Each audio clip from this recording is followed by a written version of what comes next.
Hey world, this is Justin, and you are tuned to Anywhere the Needle Drops. It is an off week, so that can mean only one thing. We have a bonus episode for you. That is right. We had Dena Woods on the show very recently. Dena had come a little bit out of a hiatus and dropped the surprise EP, Wrathful Creature, which you should check out. Link to the Bandcamp is in the show notes. It's phenomenal. Check it out. But yeah, so Dena had come back and, given us this new music, so we had her on the show to chat about it and where she was. And as we do, then we thought, let's go into the archives to the old original Dena Woods interview from this show, going all the way back to, if you can believe it, 2015, 10 years ago. It is so hard to believe that we've been doing this show for that long. 2015.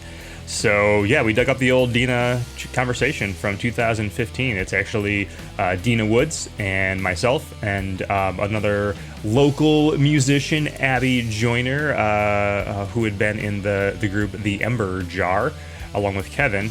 And so yeah, it's me, Dena, and Abby sitting at Chicory Cafe in South Bend, chatting about the music scene at that time. And just to give you kind of a little bit of a taste of where we were at that time. This was pre-COVID. This was during one of the phases the local music scene has gone through. A phase during which Dena was a huge part, a pillar of making things happen. And as you'll hear in the conversation, we're kind of on the moment of her stepping away from that a little bit. Dena had done so much for the local music scene, an influence that still felt to this day, but, a lot of weight had been put on her in that role, and it was kind of time for her to start stepping out and let some other folks move in and do some work. And it was a phenomenal time in the music scene, just lots of cool things happening. And so this is a little time capsule for you from 2015, my conversation with Dena Woods and Abby Joyner. You're going to get a little taste of some music from Dena back in the day as well. The song is Walk Away. My conversation is after. Enjoy. Here's to life.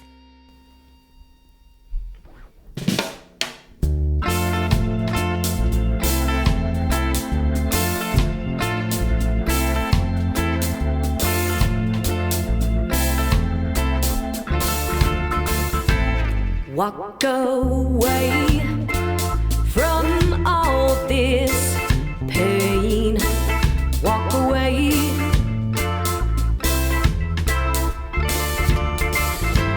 Turn my back on your ghost. Haunt me no more.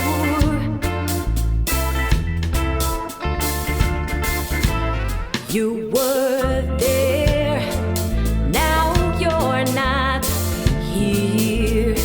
Said you'd stay. Now I'm left cold alone, so full of fear. Well, you said you'd stay by me forever. Now you're just a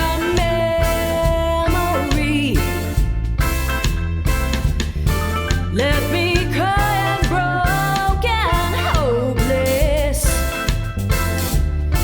Why did you lie to me? Now you're back, calling me, babe. You want a chance? Your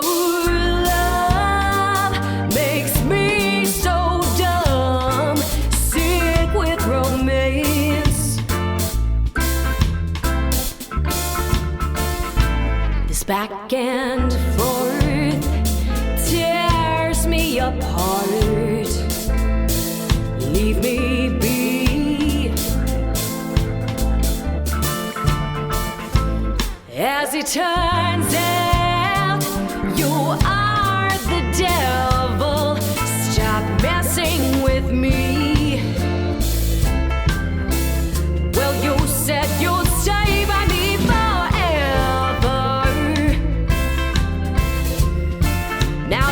just a memory. Left me crying, broken, hopeless. Why did you lie to me?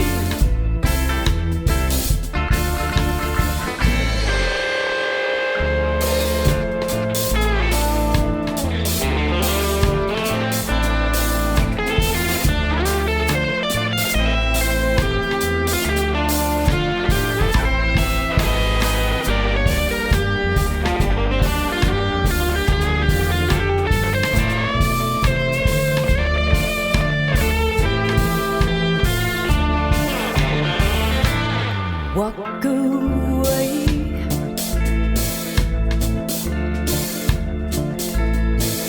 Turn my back. Say goodbye to how we had.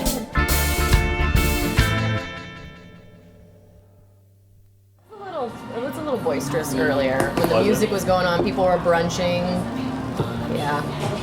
Do it. Chilled out a little bit. So, I mean, we can just take it straight from there. So is the music here, is that a regular event on Sundays or every other Sunday? Or? So I don't know if I told you, but I book all the music here. Okay, So, yeah, I kind of had that idea. So Friday, Saturday, actually we're starting to branch into Thursday nights too. So Thursday, Friday, Saturday nights, and Sunday afternoons we have music. Okay. And Sundays have actually been getting pretty busy. Like I've been booking out. Sundays are a really good day to play here. When we played here, we've always loved it. It's like the best. You show up, you get to sleep in, you show up, you play an afternoon set, people respond really well to you, they tip you well, and then you pack up and you go like on with the rest of your day. Sure, It's yeah. really nice. It's like I feel like I'm starting to get a little worn out on the late night shows, so I really like the afternoon shows. And I've been booking all the Sundays aggressively to where we have a 1 to 3 slot, and then we start another slot at 3:30 if I have more than one request for that day. So Nice. That's good. yeah.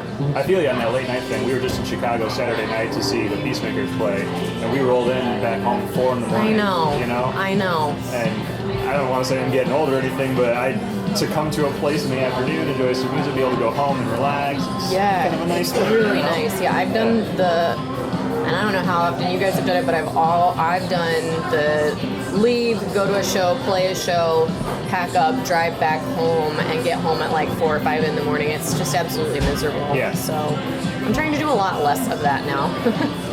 Yeah. Now, how far of a range do you cover when you play? How far out do you go? It depends.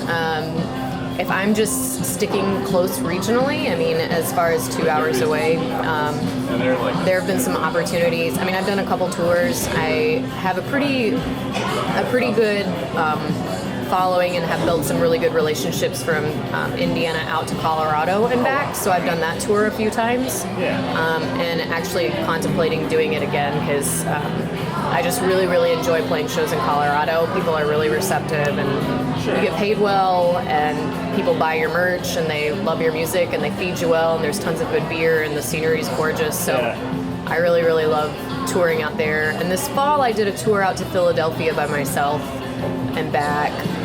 And that was really, really hard, and it took a lot. So Hard how? it was hard in a lot of ways because I was by myself. It was the first time I'd ever toured completely solo with no passengers, guests at all in the car. Yeah. So I was by myself, and when you're in the car for that long alone, at least for me, it was really, really disheartening because I didn't have any energy coming back towards me. I was putting out a lot of energy driving and staying awake, but I wasn't getting any energy back. And performing, I imagine. And performing too. Yeah. And then it was also really expensive to go out there, and the shows were not profitable. So that was a tour where I learned a lot.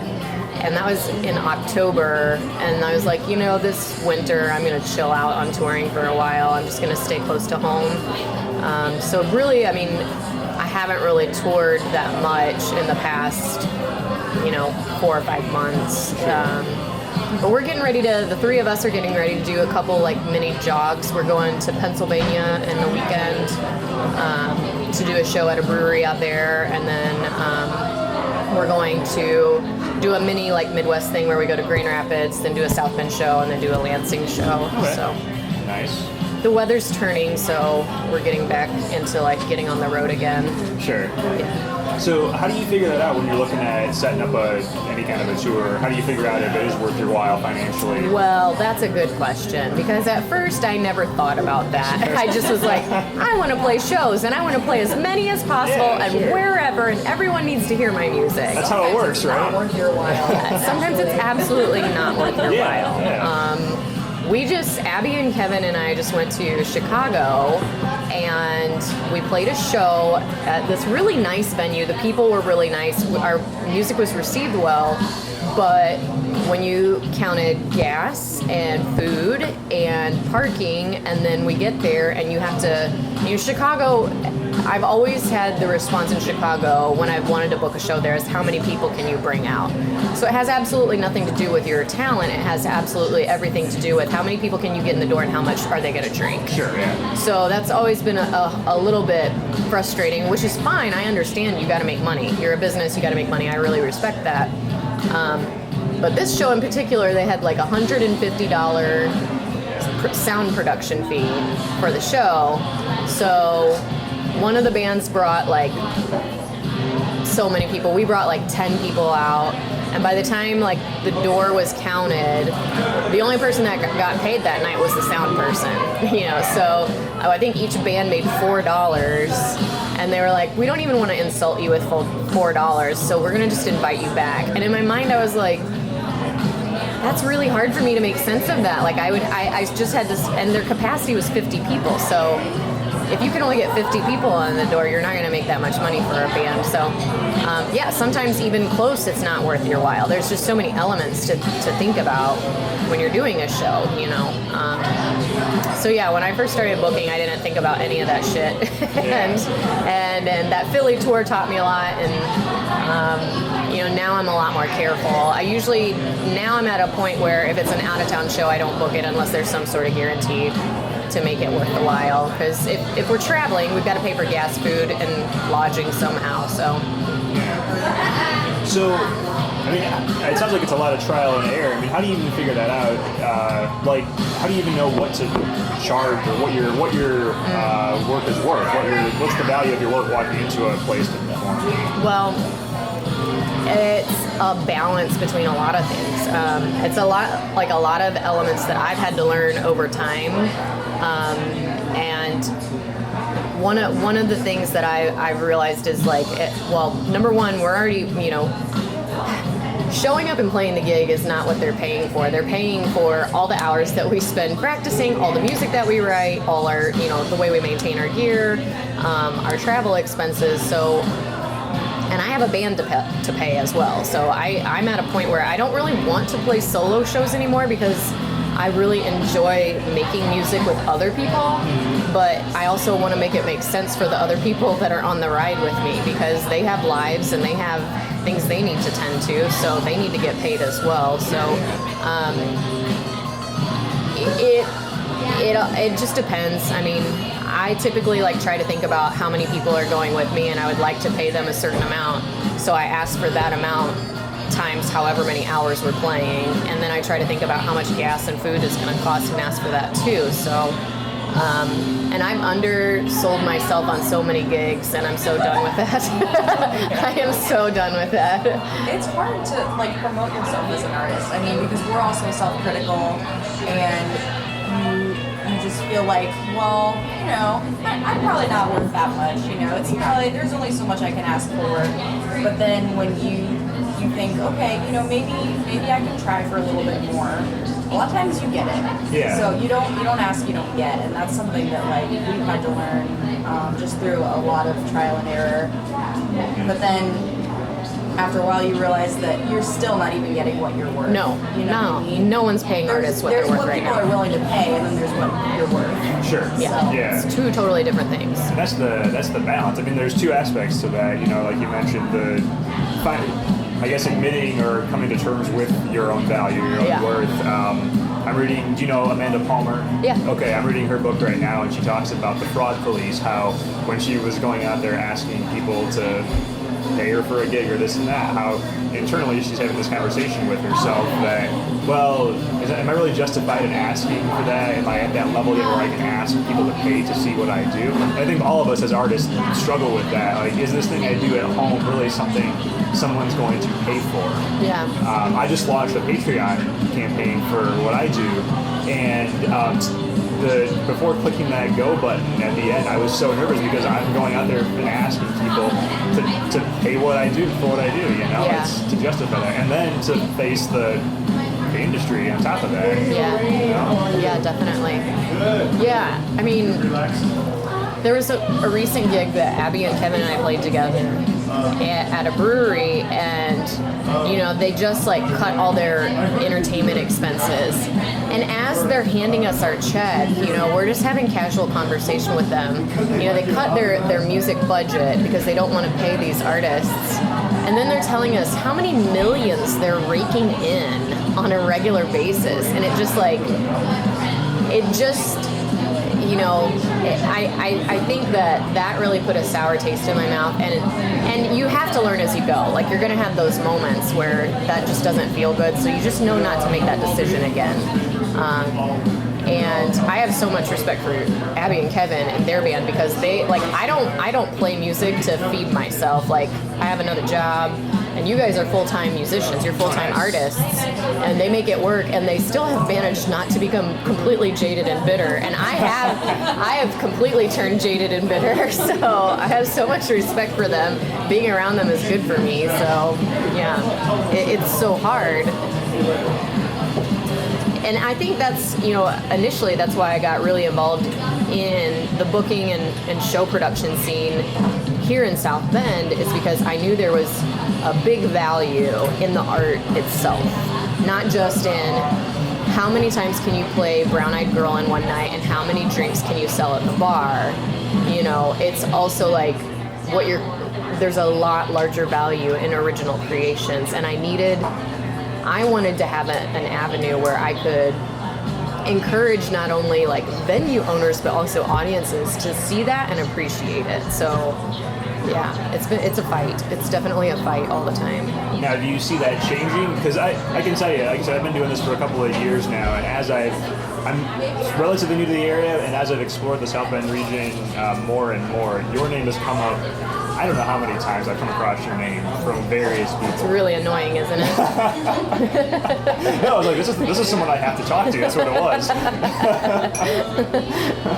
I get annoyed with it. No, not like that. It's just like, no, it's yeah, it can be. I apologize if it got annoying. No, honestly, no, because I'm fascinated by that, because you are a part of, from my perspective, what appears to be an effort to really grow this scene. You know, I was talking to Steve from Ignition the other day about what he's trying to do out there, and his, you know, ideas of paying musicians, you know, well, and bringing in, you know, quality acts to the area, and how we're almost on the precipice, and it could go either way, but we could really make something of this region. Mm-hmm. So, I mean, do you think it's going to go that way? Do you think we can do it, or? I think it could. I think what's really important, if you're a person that's going to be behind the scenes in our music and arts culture, you have to have a vision that you're committed to. Because and I think this goes for anyone who has a vision that they're committed to at all, you're always going to you're going to be bombarded with all kinds of feedback and messages on how you should do something. And there's, anytime you have a vision that's new, you have to not be scared to not do it the way it's always been done. And I think that for so long, venues and bands just got really complacent with the way things work. Oh, only cover bands get paying gigs. Oh, this scene is terrible. Oh, I'm going to sit on my ass and bitch about it, you know? And then there were just a few individuals that were like still working hard to do something about it. So I think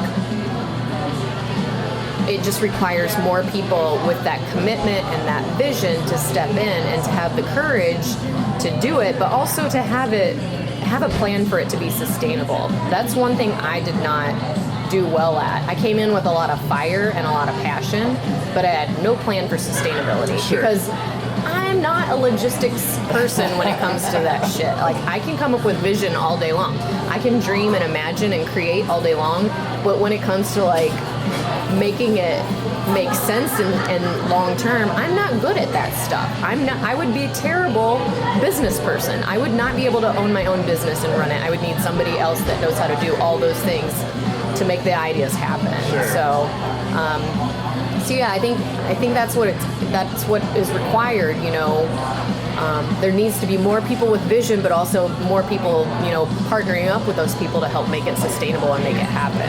So. Yeah, I think it's going to require a lot of collaboration, you know. Absolutely. And that's hard in a music scene.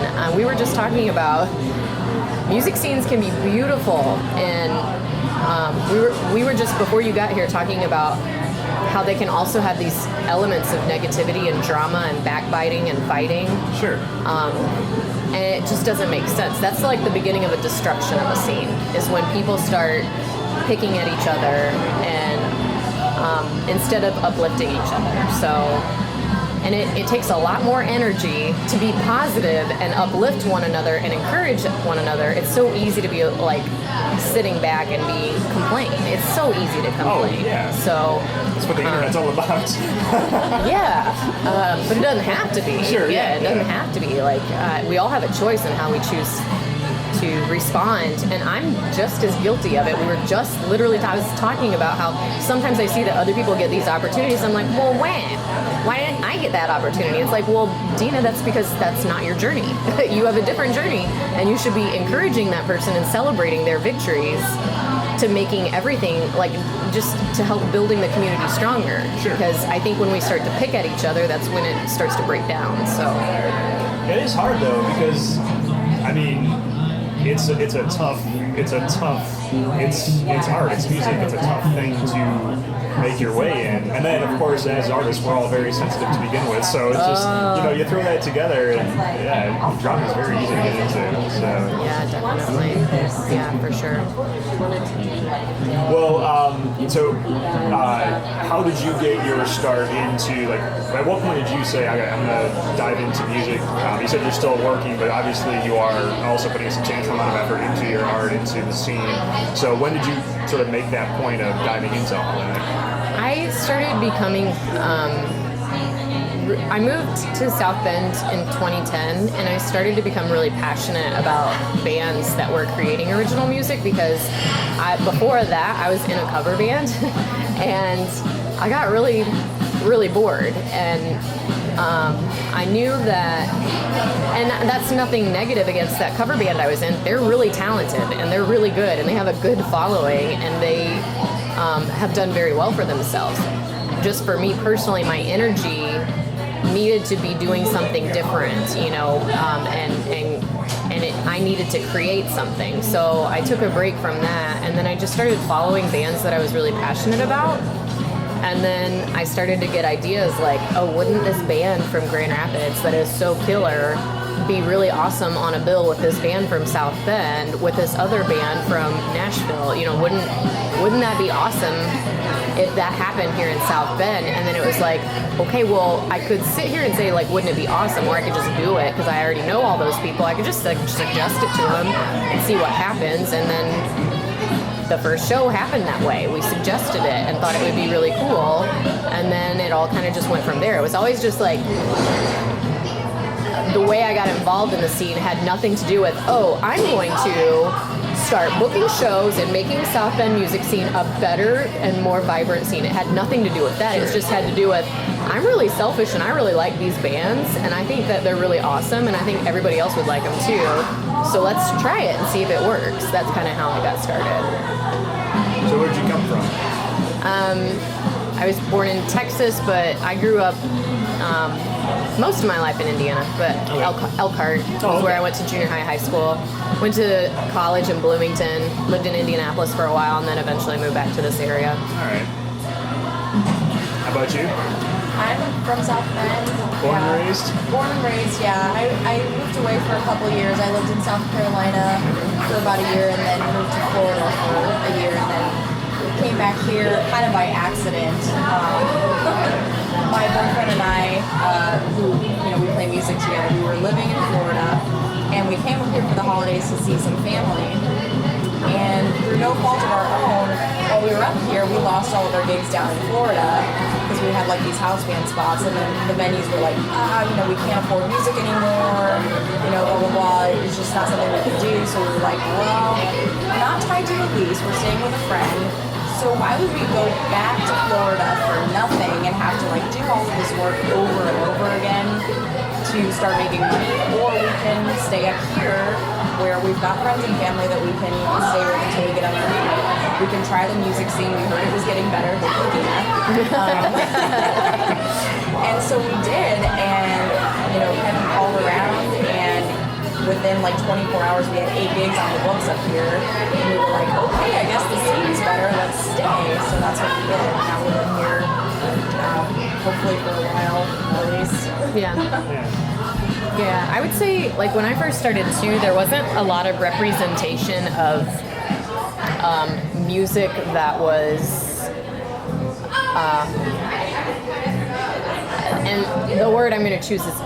there wasn't a very large representation of music that people could experience in an intimate way. There was a lot of bars you could go to see a show, but there was a breakdown between audience and band. There was no interaction. There was no... It was just... I didn't see a whole lot of people like really getting up next to the band and tuning in and really accepting and receiving what that band was creating. So that's something I saw in other cities like Kalamazoo, Grand Rapids.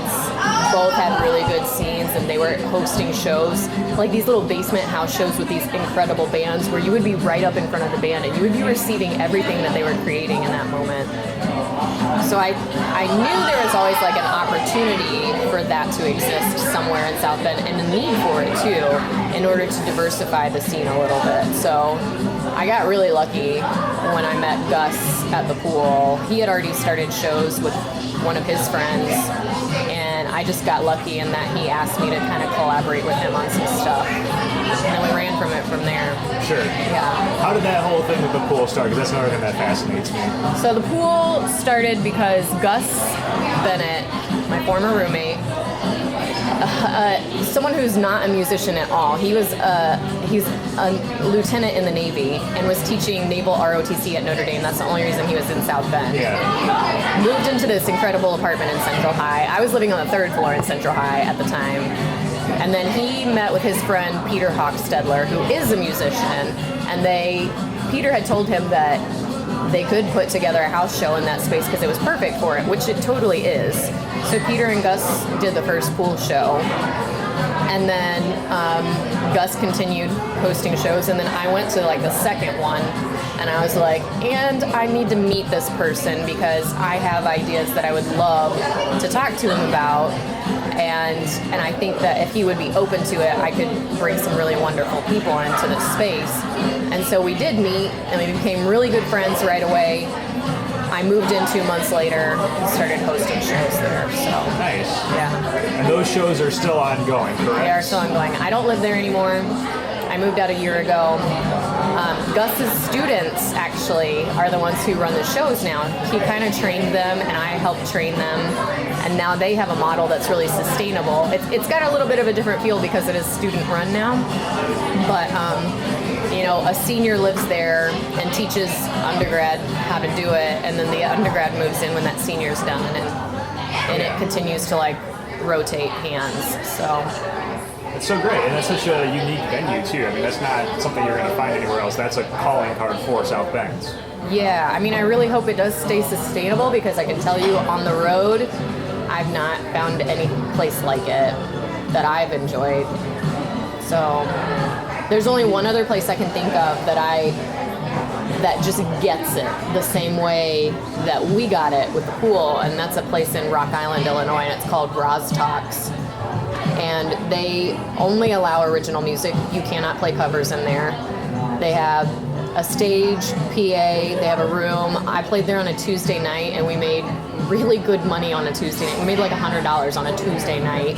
Sold merchandise. I sold some of my CDs before people even heard like my music, before I even played. They were buying them. And then above it's a cafe. Above the cafe, they have artist housing. So when you're done with your gig, you just walk upstairs and go to sleep. And not just go to sleep, but they have this giant library full of books and a giant VHS library. And there's like a VHS player with a TV and like Nintendo, and you can just like go and hang out and feel like a real person when you're on the road, which is very rare. So that's the only other place like I've ever played that I feel like just gets it in the same way. That place shows artists that they value them. So what would you say, I guess during your time there with the pool, what was the mission you were aiming for? I wanted to put together the best shows I possibly could. I wanted there to be this avenue. For example, what we do here at Chicory Cafe is great. It works. It's a really good model, but having booked the shows here and also performing the shows here, sometimes it's hard as a solo artist to gain the attention to have that interaction with your audience. When I lived at the pool, I wanted to have a space where solo acoustic artists could come and play their music, and people weren't going to talk during their set. People were going to pay attention to every word that was coming out of their mouth. And I think that's really, really important, and that's something that's very lost nowadays. Every artist that ever played at the pool said, I've never played a place where people really, really listen, and it's so special. And it was really special.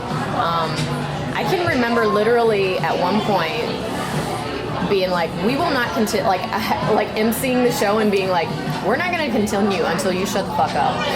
You know, and that was the only venue I've ever been able to get up in front of people and be like, you need to shut the fuck up right now. Like, there have been a lot of times that I've emceed shows in public, and I can't get on a microphone and say that because venues won't allow that. But that was the one space that I could be like, we are not here for you to socialize. You are here to appreciate this person's art. They drove from frickin' wherever they drove from, St. Louis, Missouri, to share their music with you. You're gonna shut up and listen to it. And if you don't want to listen to it, then you should probably leave and go somewhere where you can talk. Sure. So, and people liked it. People liked it when I told them to shut up. They really, really did. They loved it. So, but yeah, I mean, I wanted to give artists a place where they were respected, where they were going to be listened to, where they could sleep, where they could eat a home-cooked meal, and where they could sell their merchandise and make a little money too. It was, for artists, the most effortless show for them. And I didn't realize how special that was until I started touring myself. And I realize now how special that place was, because touring is hard. Planning a tour, every element of the tour, from the 6 months before you plan the tour, and you're emailing all these dozens of venues that don't respond to you or don't care about you, and then you finally lock in the gig, and then you have to promote the gig, and then you have to communicate with the venue, and then you have to show up, and you're tired, and you're smelly, and you haven't eaten well that day, and you know, maybe you played a terrible show the night before and didn't make any money. You know, like, I realize now after going through all of that how special that place is, to be this not only effortless place where you get to play a show, but also to be so well received by literally hundreds of people. Yeah. So, well, I mean, so many places you go, the artist is sort of kind of just something kind of out there. Get in the corner, be flavor, background. Yeah. Don't be a bring person. some more people in to buy some more drinks. Yeah. Yeah. So yeah, I think that's important, because that's a place, that's the sole purpose of going there. I love it. Mm-hmm. And is that still the mission? Is that still how it's? I hope so. I mean, I think it is. I think it was really hard for me to let go of the pool. It was essential for me, though, because I needed to move on to the next phase of what I was doing for myself. And I worked really, really closely with the students that live there now, and I wanted them to know how important all the work that we had done was and how special it was. And also that all the work that we had done was not only special just because we said it was special because all of South Bend responded, was like, this is incredible. So I can say from my experience, the last show I went to did kind of reflect that same model. I mean, you guys played there recently. Would you feel like last fall you played there? Did you feel like it was the same? Yeah, and like you said, it is a bit of a different vibe because it is run by students now, so the crowd was different too. Like the people that they invited were so much younger than what we were used to, but they were like very receptive. Everybody listened, everybody enjoyed it. So, sometimes it scares me to play for a younger audience because I'm like, they're gonna think I'm not cool, Yeah. but it went really well. So yeah, it's still a good thing. Yeah, definitely. Yeah, I definitely think the vibe has changed a little bit because, Gus and I were so involved in the community when we kind of retired and then younger people took over. There are a lot more students, but I'm not saying that's a negative thing. That's not negative at all. I mean, if anything, it's positive. We did our 2 years and we trained our community to appreciate music, and now our community is going out in the venues and they're appreciating music. Sure. I mean, we just played here the other night and the opener was from Grand Rapids, and she's like, it is not often you get to play in a public place where people clap along with you and are really paying attention to you. So I mean, South Bend, community-wise, is very good at that. Yeah. Very, very good at that. And so now the students are training younger people to be good at that, which is awesome. And those younger people are going to take that out in South Bend and out wherever they end up. So, do you think there's because that's Notre Dame, right? Notre Dame. Mm-hmm. Do you think there's a good connection with what goes on at Notre Dame with what's happening in South Bend as far as music scene is concerned? this is the first example and the first real materialization of a connection. Everyone's always talked about how Notre Dame is not connected with South Bend. South Bend's been very upset about that. Notre Dame, hasn't really been, proactive in trying to get connected. These students are the only people from Notre Dame I've ever seen work really, really hard to make that happen. They have a project called the Bridge Project, and they helped me make the festival sustainable last year, the South by South Bend Festival. They were like my staff. So not only did we have already our community was excited about the festival, they got all these students invested in this idea of going to see live music in South Bend. So I would say their project is the only real representation and real good effort at really trying to connect undergraduates with what's happening in arts and culture in downtown South Bend. I would say, yeah, they're doing a really good job. Yeah, I mean, I think that's really important. That's such a huge resource, having that college right there, the university right there, because that's where the sustainability is going to come from for a scene. When people younger and younger continue to come up and keep that going as the years go on.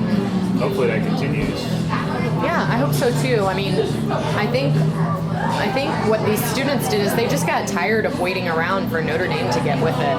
Yeah. And there's a ton of people in South Bend that are closely connected to Notre Dame, but Notre Dame is going to do exactly what they want to do.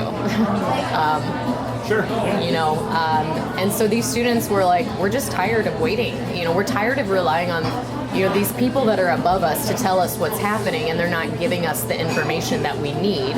So we're going to go and give the information to the students ourselves. Sure. So I really respect them for doing that. Definitely. So what's going on with the festival then? Is that going on this year? It is going on this year. It's May 7th through 9th. It is Sounds by South Bend Music Festival this year because last year South by South Bend sent me a really friendly email telling me to change the name. So Sure. Which is fine. I consider that a victory. Yeah. They recognized a little festival in South Bend as Yeah. You were big enough that they recognized it. So. We got their attention. So I'm calling it a victory. But it is happening. I am not booking or planning it, thank God. I nearly died last year after doing it. The Bridge Project students are running it. I'm sitting on as a consultant, having had the experience that I've had. and I just met with them last week, and they're doing an incredible job. I can see they're stressed out, and I look at them and I'm like, that was me except only me last year, and they have an entire team to take care of it. So I'm really proud of them, and I'm really proud to see how the festival goes, because they've been working very hard as volunteers to make a really great festival in South Bend, and I don't think any of them are from South Bend. Yeah. So I think this is an opportunity for Notre Dame students to show South Bend that they're not all of them are the ones that they see at Club Fever every Thursday night. You know what I mean? Not all of them are the ones that they see, acting kind of inappropriately. So yeah, I'm really proud of them. Yeah. Well, I hope it's successful. I'm really looking forward to it. I did not make it down last year, so I'm really hoping to be able to check it out this year and get a feel for it. It was pretty incredible last year. It was magical. Yeah. It was really special. It was really special. I was really, really proud of that festival last year. I'd not ever felt so fulfilled that everybody was not only like excited about the music, pumped up at all the shows they saw, but the thing that made me the most satisfied was seeing all the bands go support each other. Yeah. Like a band would get done with their set and then they would go support someone at, this venue, and to see like bands just like going out and like not only just like showing up, but also supporting and loving each other and encouraging each other. That's what the scene needs more of. Sure. That's the single experience I would say that made me probably the most proud to be a part of this scene in this city. Because it was very supportive and uplifting, and it was so much fun. Like, I honestly looked forward to going to see other bands more than I looked forward to even playing it. I was really excited to play it. So I agree with you on that kind of thing. Yeah. Well, that's the thing you need to kind of get over that hump of that potential dramatics and the fear and everything. Yeah. If you've got your other artists supporting you, encouraging you, you can try new things. You can try weird things, and I mean, all the dramatics still exist. I mean, I got a lot of criticism about how I hosted that festival. But the thing is, I wasn't hosting. The way in which I planned that festival had a few elements. Number one, I wanted that element of positivity and support and encouragement. That was really important. I wasn't going to book a band that was going to be an asshole during that festival. Yeah. Bottom line, if you're a dick in real life and you're a dick at your shows, I'm not going to book you because I don't want to work with dicks, period. Yeah. And that's my prerogative to book my shows that way. Number two, I wanted there to be really, really good music that was accessible and marketable to people of all ages. I do think I missed the mark a little bit in not having a lot of diversity in the music genres, but I didn't know where to put some of the bands like that, and I didn't know enough about some of those genres to know where to put them. What genres were missing? I got some criticism that there wasn't enough hardcore punk metal, and that is the truth. I had one punk show at McCormick's and during the festival, but the thing is, and maybe this is me and I don't relate to it because I'm 33 years old, but I'm not going to walk into a bar and have my ears blasted out of my head anymore. I've been to enough loud shows, and I wanted no one else to feel that way either at my festival. I wanted everyone to walk in and be able to really enjoy the art that was being put in front of them. Punk and metal and hardcore music is not accessible to a lot of people, and I wanted as many people as possible to be able to show up and to confidently walk away happy from that festival.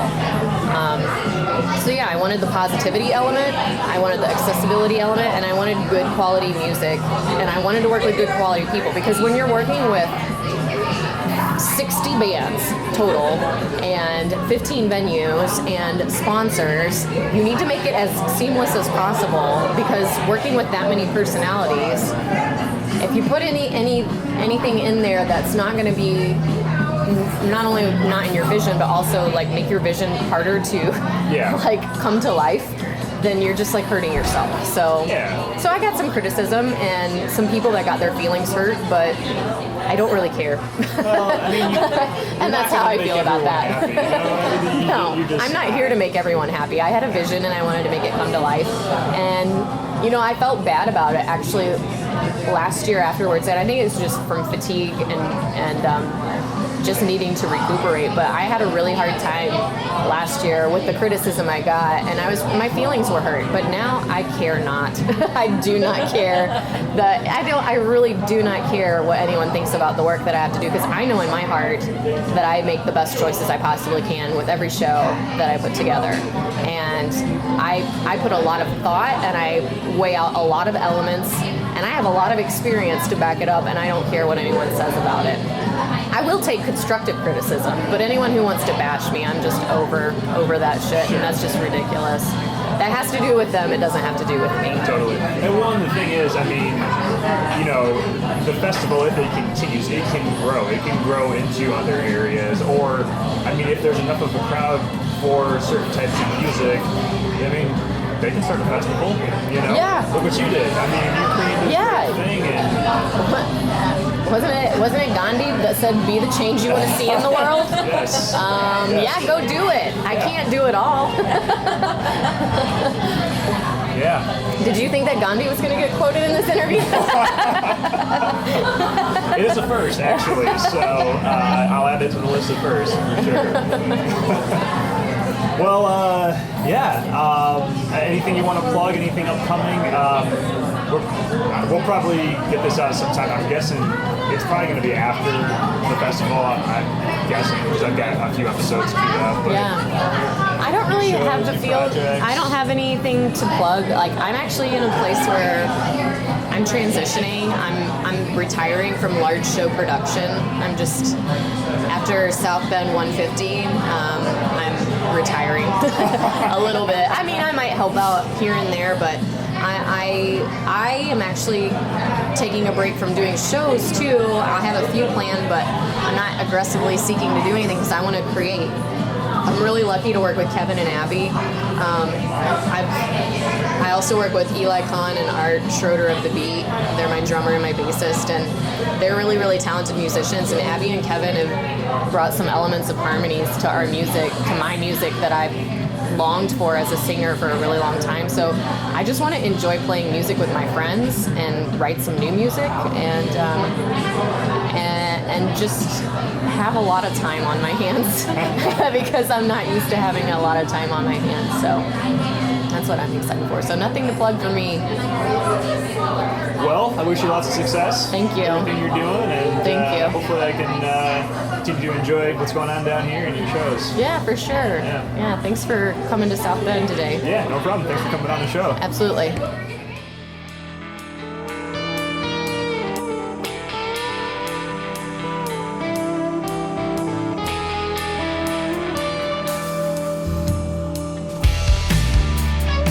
You have been listening to Anywhere the Needle Drops from Red Chuck Productions. Keep up on new episodes of this show, our live events and various creations and other happenings over at redchuckproductions.com or by following us on social media at Red Chuck Productions. Special thanks to Hero Jr. for our theme music. You can check them out over at herojuniormusic.com. That is Hero, Hero, Junior, JR, music.com.